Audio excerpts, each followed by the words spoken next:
Welcome to Monkey Chatter. Monkey Chatter is a podcast by three great friends who have different perspectives on all things wellness. So let's jump right into today's topic. Welcome to Monkey Chatter. This is Amy. I'm here with Lara and Michelle, as always. And this is actually the first of our three-part series where we get to have a little fun and interview each other. So Michelle has graciously agreed to go first. And so this should be kind of fun. Should be a nice little fun experiment. Lara and I have kind of come up with our list of questions for her. And we'll see what her answers are. Um, yeah. So I don't know, Michelle, I don't really have an intro for you. I mean, obviously I know you really well, but I don't have anything official for you. But I can speak from experience, and Lara probably can too, that you are an amazing coach, whether you want to admit it or not, and have been a phone a friend on way more than one occasion. It's my favorite role. I love being a Yeah. person. So, you don't always give yourself enough credit for that. But yes, you are an amazing coach. So, but I'll let you probably, I'm sure as we go through this, you'll talk a little bit about what some of the things that you've done and all of that so you can fill the people in. And yeah. So Lara, do you want to go first? I feel like we're like an Oh official little boy. interviewing Okay. here. All right. I'm ready. Fire away. I'll take the role of interviewer first. Hmm. So this whole series that we're doing is really for the benefit of our audience to get to know each of us a little bit better. And I do have a couple of questions, but before I just ask the questions, I was going to say maybe you should tell the audience just Tell like, our people. yeah, tell us like who you are and what you do in the real world. And I mean, I think people, if they watched our last episode, we talked about how we all met and came together, but maybe just give us a quick overview of who Michelle is. Oh, yikes. Okay. Um, Like your own intro.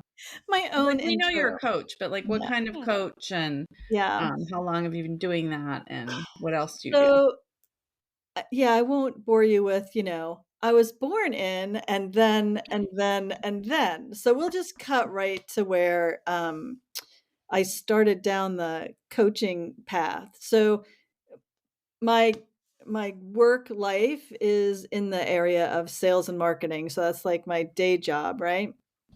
And so about, I don't know, quite a few years into that, I started to lose my mind a little, and I got really bored with what I was doing. Like, there's nothing wrong with it, I just was really bored. So so I started trying to figure out, as one does, do I ditch this job and go do something else? Or is there a way I can stay doing what I'm doing, but, get something for my brain?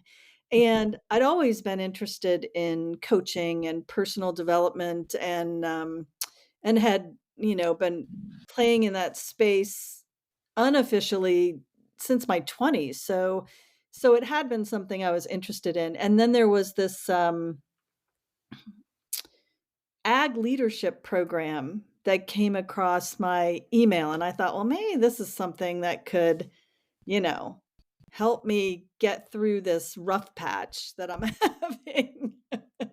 And it's a program called Lead New York. It's a two-year program and had an international field trip in there. So we got to go to Turkey and, see some things. But that really prompted me, because every weekend you would go somewhere and you would learn something in that personal development leadership space. And that really started to help me feel a lot better about what I was doing and using my brain, forcing me to get a little, comfortable with discomfort. There were a lot of uncomfortable things in that program. Um, Not the least of which was that international trip to Turkey, because I hadn't really ever traveled internationally in that way. And so So that got me started, and when I got done with that, I was like, "Well, I can't just go back to, you know, my normal work life without some sort of distraction." So I was working with a coach, probably one of the most wonderful coaches I've ever worked with. She's since passed away, but her name was Nancy Duncan, and she was a masterful coach. Like, I can't think of a better word to describe her. And I had asked her, I said, "Oh, I keep having this Equus coaching thing come across um, my email, or, just it kept showing up." And I'm like, that just sounds ridiculous. Like, who would pay that kind of money to go do? What are they doing? And it was just, and I remember it had like a $50 application fee or something. And I was like, "Ugh, I don't even think I'm gonna apply. $50." And she was like, "Okay, Michelle, you would spend $50 on a bottle of wine. Like, you need to just apply." And so I did, and that's a whole interesting story. So I'm certified as an Equus coach, and that was a 2-year program, and travel to California and Arizona. And I tend to pick these things that are not um, the weekend, you go for 3 days and you're certified. No, I want the ones that cost you thousands of dollars and makes you travel across the country, and it takes years to accomplish. Like, that's, my jam. So I finished that, and then was like, "Well, now what do I do?" And that was when I decided I should balance some of the woo-woo coaching of the Equus coaching with something more structured. And I got introduced to, as one does, you Google around trying to find out what are the best, most respected coaching programs out there. And so the International Coaching Federation is sort of the umbrella federation that loosely, holds the guidelines. And as with a lot of this stuff, like, it's not really well regulated, and so anybody can hang a shingle as a coach. And I wasn't really after that. I was after something that had some structure to it. So one of the top programs through the International Coaching Federation is the Coactive Coaching Program, which of course is, again, another like 2-year program that I had to go to Washington, D.C. like every other weekend like, and do all these in-person things. So I'm certified as a coactive coach. And then I did do my certification as what they call an ACC, which is the lowest level of certification in the International Coaching Federation system. And because I never really did anything with all of these certifications, I didn't keep that one, which now it's one of those things where you're like, "Oh, I really should have kept that," because to recertify is a huge process. But so that's kind of, and then through, as with anything else, right? Through the process of getting certified, you start to meet all these other people in that same space. And then you come across these other cool opportunities, right? So, the week-long workshop on navigating challenging dialogue, like, that was a great program. And then you got to do the Martha Beck summer programs, where it just, so I'm one of those. I'm a learning junkie.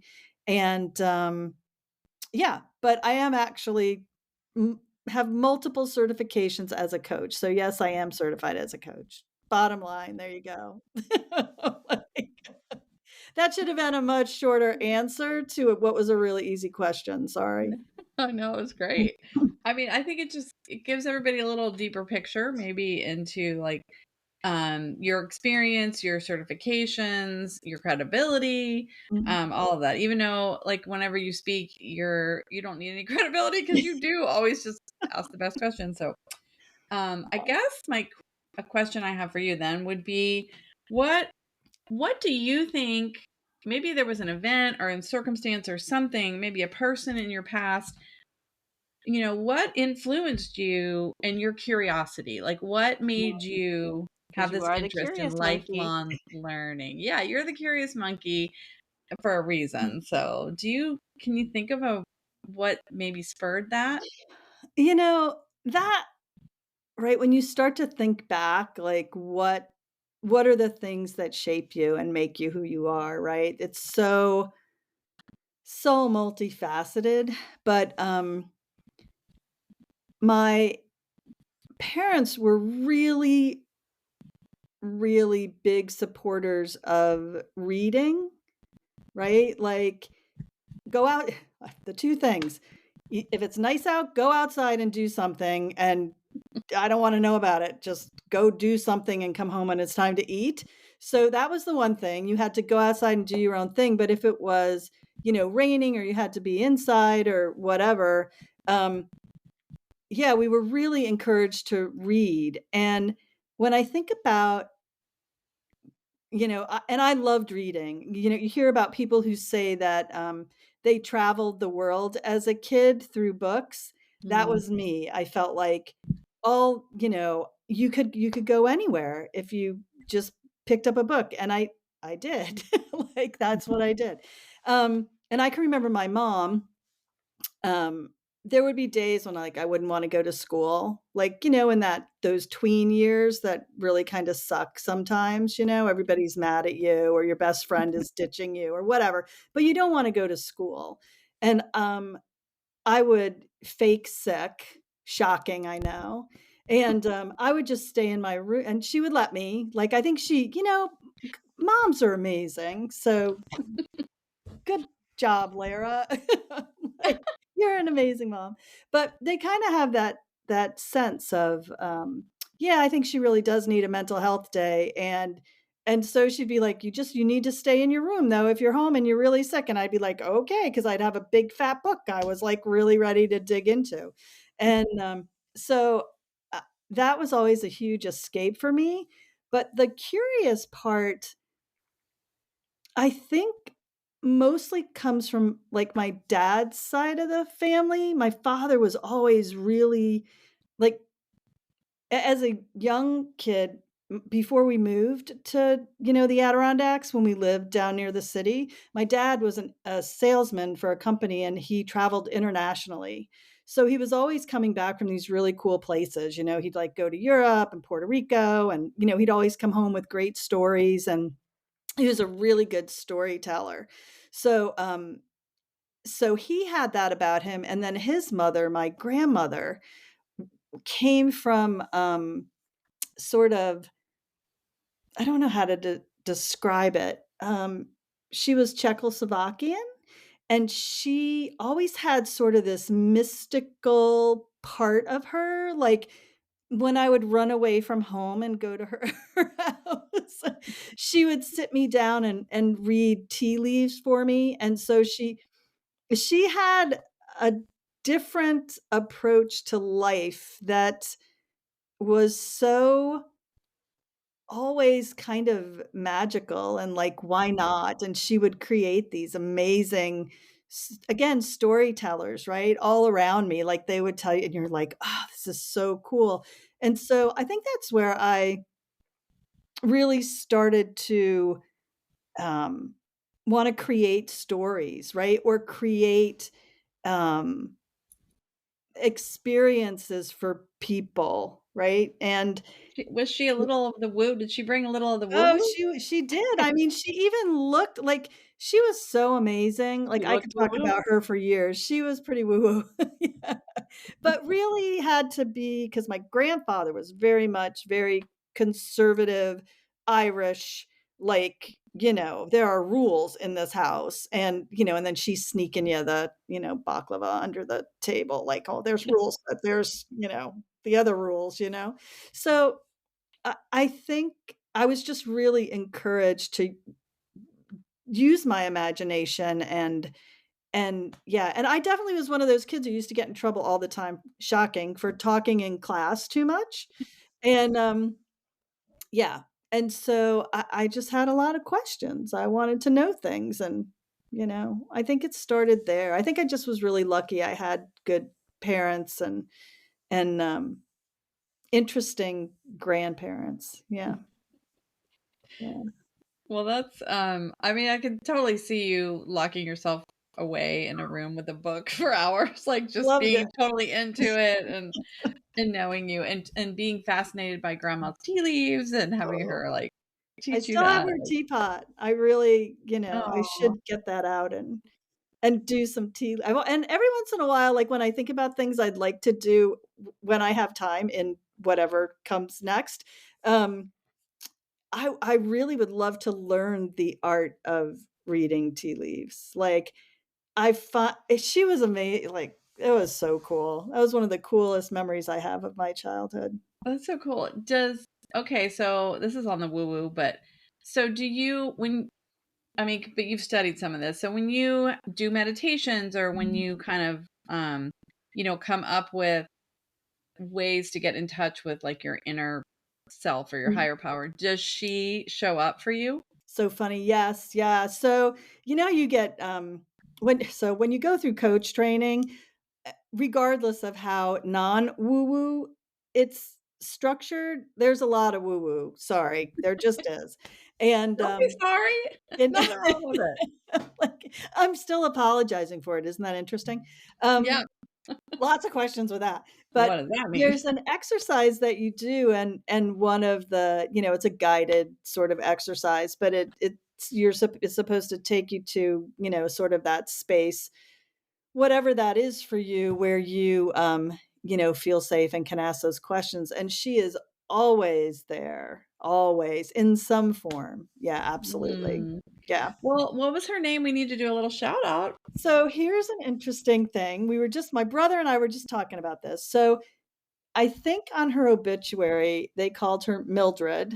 It was Mildred Mulcahy. However, when we started doing some genealogy, a lot of like the original paperwork has her as Emily or Amelia, like when she first came over. So um, somehow when they were filling out paperwork, she became Mildred instead of so again, another project for when I have time. Like I would love to dig into all that more Mhm. and find out the whole story. But they called her Millie. She looked like Mrs. Claus. Like if you had Oh, to picture Santa Clauses, yeah, that was her.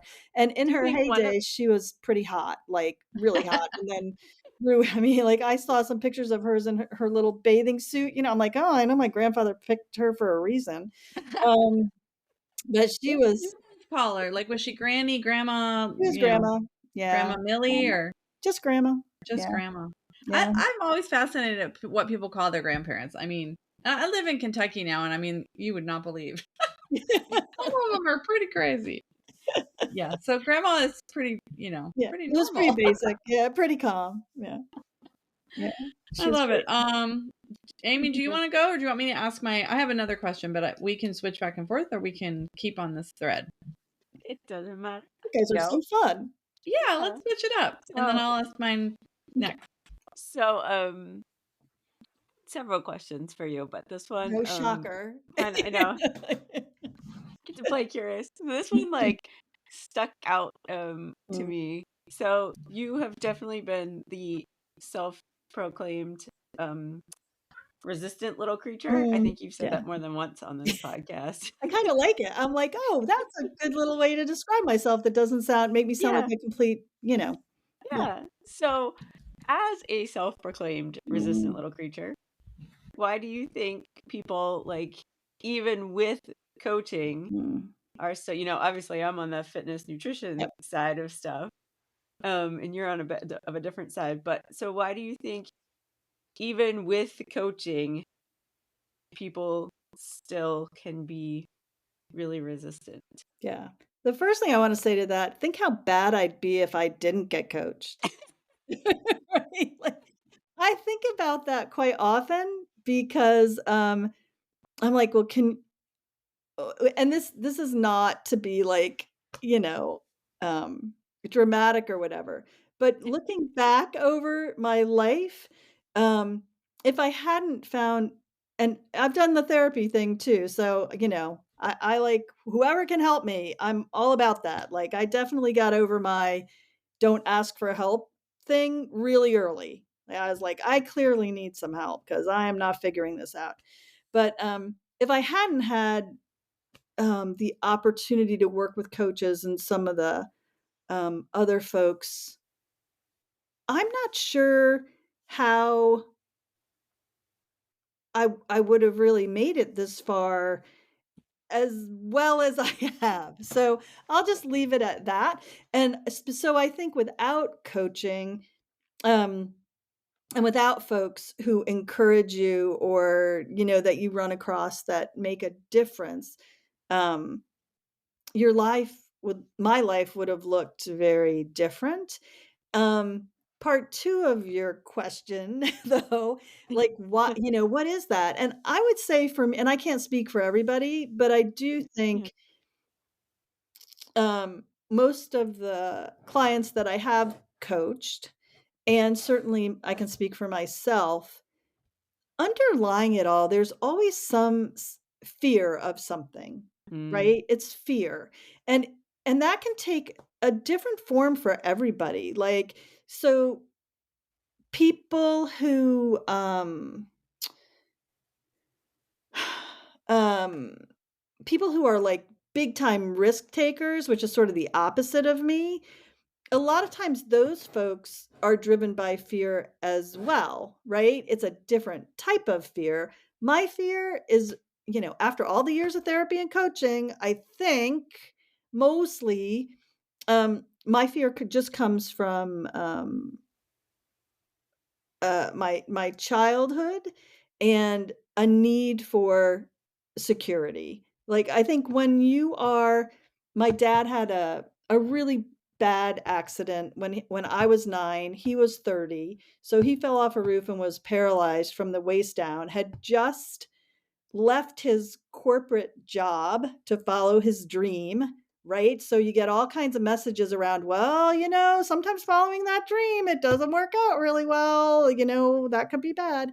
So I think when you have examples early on of how bad things can happen to good people, for lack of a better Mhm. phrase, that it sort of changes your relationship with fear. And I think for some people it probably goes the other way where they're like, well, screw it, I'm just going to take all kinds of chances. For me, I tend to trade everything for financial safety and security. I will default to that, even if it's something I really want.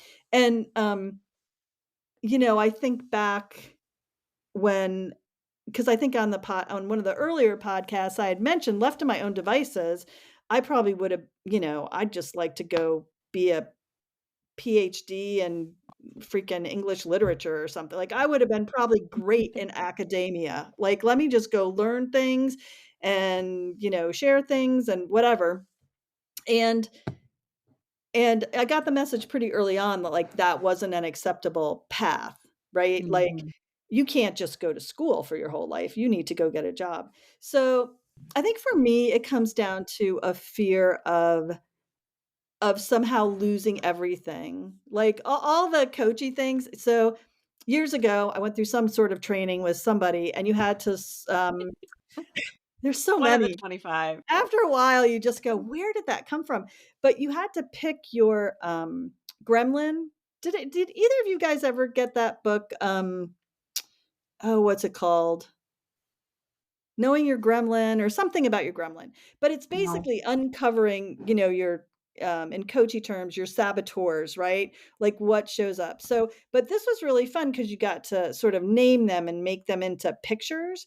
And Mm. so mine was, this uh homeless lady.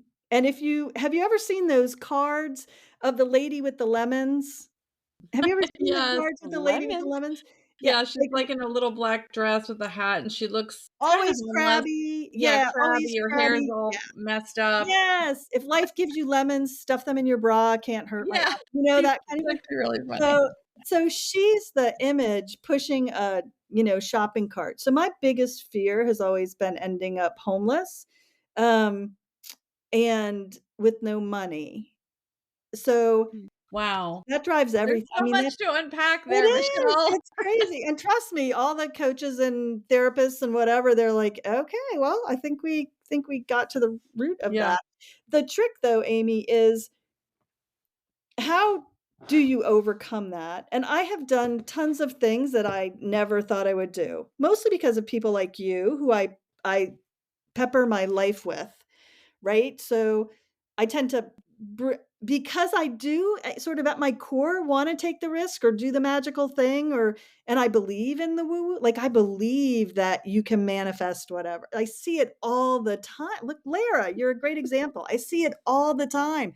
But for somewhere along the way, yes, I believe in it 100% for everybody else, but not for me, right? Like if I take the risk, it won't end up like that for me. It'll end up like it did for my dad, right? Yeah, that sounds like it was such a big impact on you. And Yeah. that's, let's face it, that's a huge traumatic thing to go through, not just you, but your family. Oh yeah. And that's got to have a big impact. I'm glad you shared that one. I'm And I glad you think shared that with us. one of the things that back then, now there are support and things that, are, but back then there was nothing. Like my mom, God bless her, like my brother and I were talking about this the other day that we can't imagine. I mean, here she is. She's like 31 years old. She's just moved. She's got no job. Her husband now is in the hospital now for months. She's got 3 kids under the age of 9. And what do you do? Now the wonderful thing about that was we had moved up here, so her family was here. Um, so we had a lot of family support, but man, when you're on food stamps and you have the red lunch ticket, you never forget that No, ever. Yeah. I'm so glad you shared that story because I think it can inspire people on 2 levels. One, you have made a very nice life for yourself. Mm, You have a home and you travel and you have had horses and you're doing a lot of the things you love. And more recently, you've done the bigger steps of like stepping outside that comfort zone, mm. going on these coaching, getting certified, traveling, doing all these things.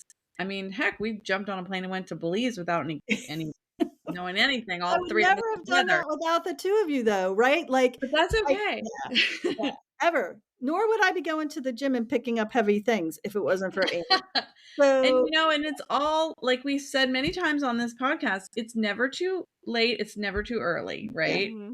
And it's never too That should be our little. tagline. it's never too late, That it's will never change our too thought, late. yeah. Yeah. Although I It do think it also is your life is so I shouldn't say your life.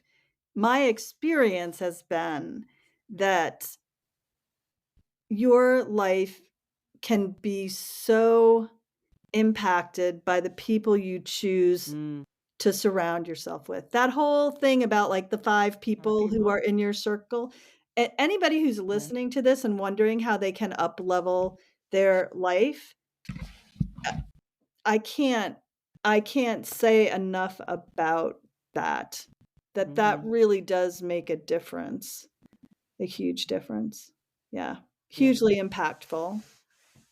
Thank you, 100%. ladies, because you make my life better. I was gonna say, start a podcast with a couple of friends. It's been way there fun. you go. Yeah. Yeah. Just do a Zoom call, if nothing else. Yeah. Find Drink some find wine. It turns out. find people that support you and are Yeah, different from you too. I think different from you. Yes, that's they what's have Yes. to kind of be. cool.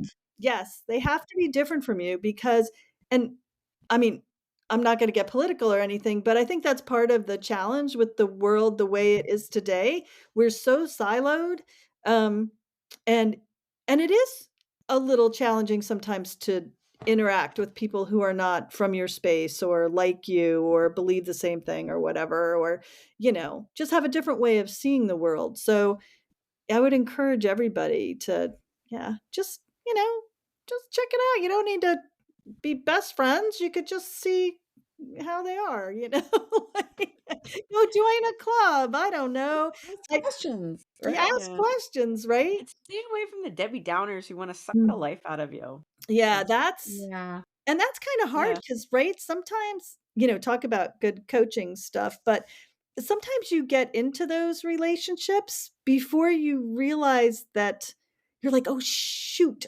now what? Thank you. I don't have Yeah, how to. do I get out of this? Now I Yeah, don't have to that's put the expletive button on. Right. I'm trying, Amy. I'm being very conscious. I want to swear so bad. Where does that come from? I don't know. Anyway. All well, right. and maybe, and you going into down this coachy path, Mm, it sounds to me a little bit like, a lot of that was really you finding ways to support yourself, which that's a huge deal. Like yeah. most people kind of flounder, and I shouldn't say most people, but a lot of people flounder when they've gone through something big and Mm, they know maybe in the back of their minds it's always kind of shaped the way they go through the world. But at the same time, like you took all these different steps and paths to find out, like, okay, well, what does this mean for me? And, mm. you know, the curiosity part, and you are the curious monkey. I am I mean, curious. that's what led you to do those things, which in turn led you to be just a really good intuitive listener and coach Mm, and, you know, someone who can lift other people up or at least understand what they're going through. yeah. The Yeah. empathy is I what I think see. Mhm. empathy is definitely, you know, I think it's one of it's so interesting. Sometimes when you have something or when something is sort of intrinsic in you, like, I always had that for animals, like, even as a little Mhm. kid and, like, the little kids that were getting picked on, I always wanted to, take care of them or whatever. Um, and so I think sometimes when you have something like that, and I have things about the 2 of you that I see in you, but you think everybody has them. Like, took me years to figure out, "Oh, you mean there are people who, like, don't do that, like, automatically? Like, are you sure? Like, doesn't everybody look at a little kitten on the side of the road and think they should pick that up?" And, I mean, like, isn't that what you do? Like, or somebody is crying, like, don't you wanna, like, I don't know, sit with them or reach out or yeah, I was shocked. I just No, right? Yeah. I'm a there. I'll pick up the kitten. But if somebody's crying, I'm like, there now. But it just blows my mind, No, right? Like, Michelle, not everybody is like you. it's so funny.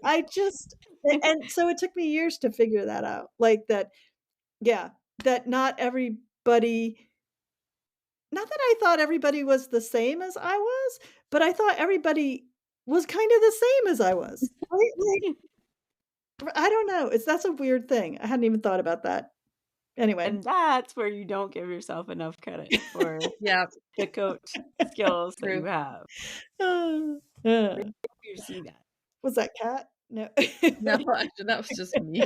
My hand bumped the I'm computer. like, "Wait, Lyra's moving around." Earthquake My going on. screen's moving around. Normally, it would be cat.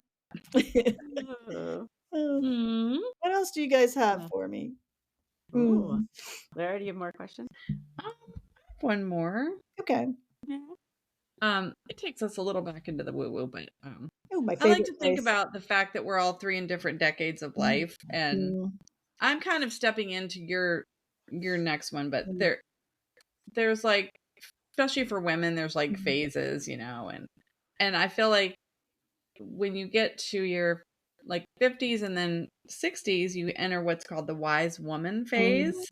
mm. And I just love that name because there's also the crone, and I feel I like the was gonna crone, say it sounds a little better than the old crone, which is the yeah, one that I'm the like, "Oh, there I'm crone headed is right like there." the final one, which actually it's Mhm. not nearly as bad as it sounds, but I've never heard of the crone. yeah, the Oh, crone is 80s. like, Yeah, I'm thinking like 80s and 90s, but yeah, that's when you can just sit back and let everyone take care of you. It's almost like the crone is on the throne. yeah. That's You how gotta I practice view for the that, crone. though. Yeah. Most women who make it to well, anyway, I think Yeah. it's really hard for women who do get to that point to just sit back and yeah. Exactly. Oh. I don't even know if that's 100% what they're supposed to do, but that's my plan. But I was like, "You can all wait on me now." Yeah. I just think of like, we do have people who listen who are way younger than all of Mm, us, actually. mhm. Like, maybe not way, but some younger. And I just feel like since you are a wise woman and you Oh. have done so much and you've seen a lot of Mm. different things in your life. And I just would Mhm. love to hear, like, what would you say to someone like the younger version of you stepping into college or out of college for the first time? Like, what would you say to them now knowing what you Oh, know? that's a Oh, good question, Lara. that is a really good question. And I definitely had, because you go through coach training, you get asked all these kinds of questions. So I definitely have thought about this before, and I never come up with anything really satisfactory. Like, because it always sounds so, I'm like, well, sure, with hindsight, right? Anybody can figure this out. You're like, And they can give good advice 3 years later. right? I think, and this will sound kind of silly based on what I just said and shared, but I get I guess 2 things. Generally speaking, and this isn't like you can't say anything 100%, but I think there's some stat somewhere that says something like, 90% of the things you worry about happening never happen, Never right? happen. Mhm. And the thing that will take you out is something you couldn't have even imagined, right? So you spend so much time, if you're like me, and, when I have nieces that are, one's just turning 30 next month, and, one's 31 and the other one is turning 25, and, I see so much there's so much pressure Mm. on them Mm. to sort of figure things out, and I guess my first thing would be get comfortable with the idea that you are never going to figure this out. And you may get some periods of your life that feel pretty nice, like comfortable and you're like, and I can remember a few of those in my life. And I wish I had enjoyed them more. Like, Mm. instead of sitting there in that space of like, everything's kind of good. I guess I should be trying to figure out what I'm gonna do next with my career, or how are we gonna buy a house, or, how am I gonna, like, really, really, like, when you notice them, really enjoy them. And I'm in a little bit of that space right now, and I keep trying to remind myself, like, just it's okay to just sort of sit for a minute. You don't need to, you know, suddenly decide to lose 100 pounds, or, get the PhD, or, it's like you get a little space in your calendar and you have to like fill it, Mm. right? Like, Mhm. oh, I have a little room. I must need to self-improve, like there must be something I can do that. So I would say that enjoy those moments that feel okay. You don't have to constantly be trying to meet some goal, or, um, like, enjoy that, and at the same time, you know and it's easy for me to say, certainly because I can't do it, but don't be so afraid. Mhm. Like, and everybody has a different kind of fear, fear of being voted off the island, fear of missing out. Like, mostly it's about making sure you don't get kicked out of the tribe, right? Because that's our biggest fear in our gut, is that we won't be accepted and then we'll starve to death. Like, at its core, that is the biggest fear, that somehow something we're going to do, where, say, whatever, will get us kicked out of the tribe. And yeah, it's okay. Mm. Sometimes it's really good to be kicked out of the tribe. Um, Depending on the tribe, yeah. right? Sometimes Yeah, you need maybe to be that kicked out means of the it's time to tribe. find a new tribe. Yeah. Yeah, right. And you can do that. Yeah, so I do struggle with that question quite a bit, just because I'm like, "Oh, yeah," because you just have to live your life, and it'd be really boring if everybody well, first of all, nobody gets out unscathed, right? You Mhm. cannot go through life and not have bad things happen to you. Life is filled with struggle, and it's the struggle that makes the life, right? Like, the in-between parts are, just kind of parts we rush through, I Mhm. think, you know? I don't know. That's a really icky answer, but that's all I got. No, that wasn't icky at all. That was a great answer. Yeah. That's all I got. Yeah. Yeah, Huh. I loved it. I mean, I'm hearing you say, like, you it's kind of what we all know to be true, but we don't really practice it, which is like enjoy the little moments, the in-between moments. They're it. When every minute of the day you're rushing to one activity to the next activity. Parents deal with this all the time with kids, Yeah. and you see it and you kind of breaks your heart because, at least in my case, I know how fast those years go, and my kids are grown now, and I look at pictures all over the house of them, and I just think, oh my gosh, where was I when this was happening? Like, I Mhm. remember it, but I feel like I didn't savor it every second of That's it as much as I could have. that's it, right? It's the savoring of it. Um, and to what end? Like, what is it? I mean, I think people talk about it a lot more. Arthur Brooks talks about happiness, or, you know, this um like this goal to be happy, and there is no end to that, right? Like, there's no end to that.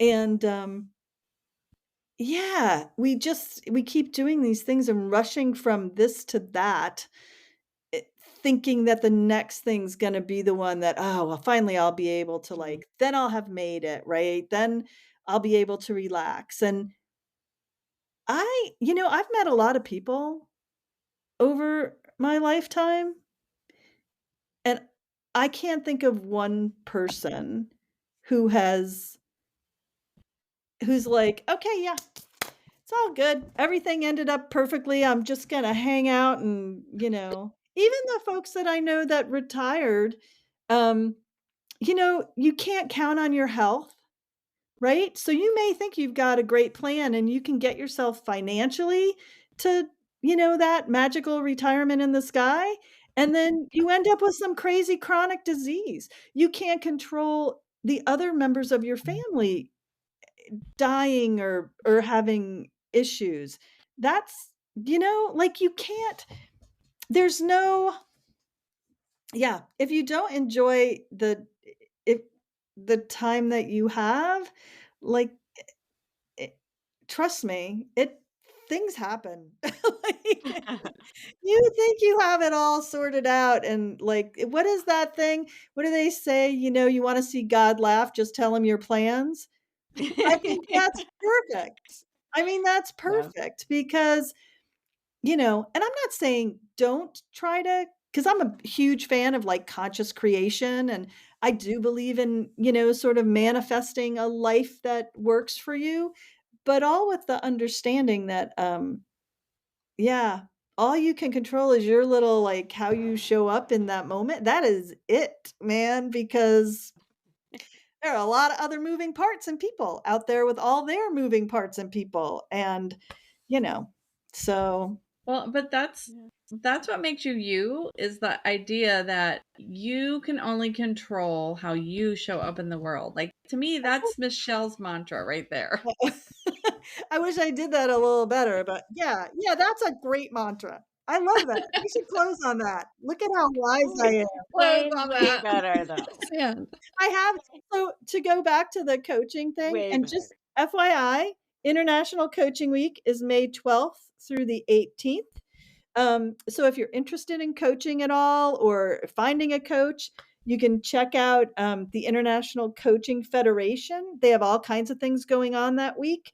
And Lara will put that in the show notes for us.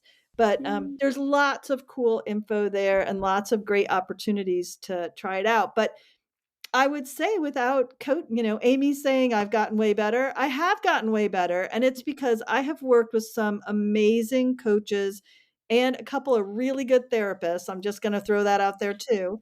Um, to help me, figure out a way to pause before I act, out of fear, because that's usually what happens.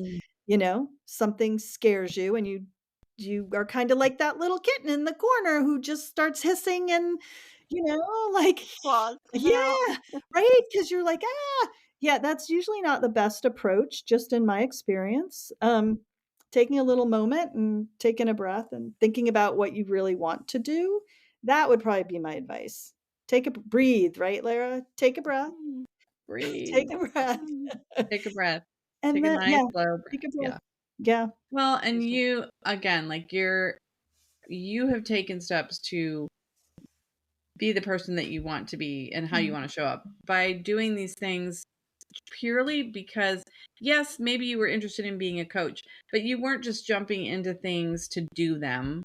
You were interested, and your curiosity led you to do these things that maybe you wouldn't have done 30 years ago or 20 years ago. You would have been too scared to do. Yeah. Just purely for the edification, just purely to know. Yes. And I mean, I think that's a huge, huge thing. Yeah. That's, there doesn't have to be a timeline to everything. No. It could just be for your own interest. Yes. And I think so maybe that's the advice, right? Don't have attachment to every outcome, and you don't need to monetize every freaking thing that you want to do. Like, if you like it, just do it because you like it. It doesn't have to become, like our podcast. We make zero money on this. Just saying. Yeah. We just do it for the freaking fun of it. Right. No attachment to the outcome. Yeah. I think that are rolling in the money. Can't you guys tell? Actually, it's cost us money. But I think that's part of it. If it's something that really calls to you or that you really want to do, you can figure out a way to do it. And you can just do things because you like them. Like, it's okay. You don't let go of that attachment to the outcome. Just do the process is what you're after. What it feels like to do the thing. Yeah. I love that. Yeah. Can I write that down? Yeah, sure.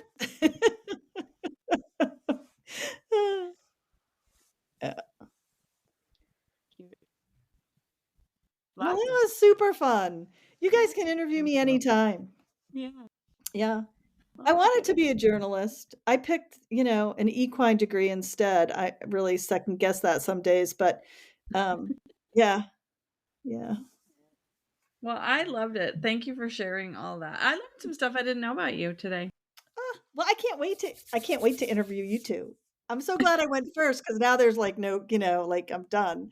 Now I can really focus. Now you can just be fun and play your real Take a role breather. of curious monkey. Take a breath. I'm so excited. Yeah. Anyway, thank you. Thank you too for being such great co-hosts and friends and co-conspirators, really. We love you too. Co-conspirators. Cry? No, I won't cry. I won't cry. You gonna cry? Nope, not crying. I'll cry with you. I'm not gonna cry. There's some empathy. Yay, Lara. Lara's there we go. I have a lot of empathy. You do. You do. Well, I'm like, yeah. Amy's like, you guys go cry over there. I'm gonna Amy's like, I'm gonna go do some squats. Go run a couple miles. You all let me know when you're done. I'll catch up. I'll get all lovey Let touchy. me know when you're done. And then we'll figure it out. Yeah. Well, you said it earlier about surrounding yourself with people that uplift you, and I think we have done that. The three of you guys are the three of you. The three of us. We uplift each other, I think. We do. Yeah. It's been a joy. Hopefully this episode uplifted our audience as well. I hope so. Yeah. I hope so. Yeah.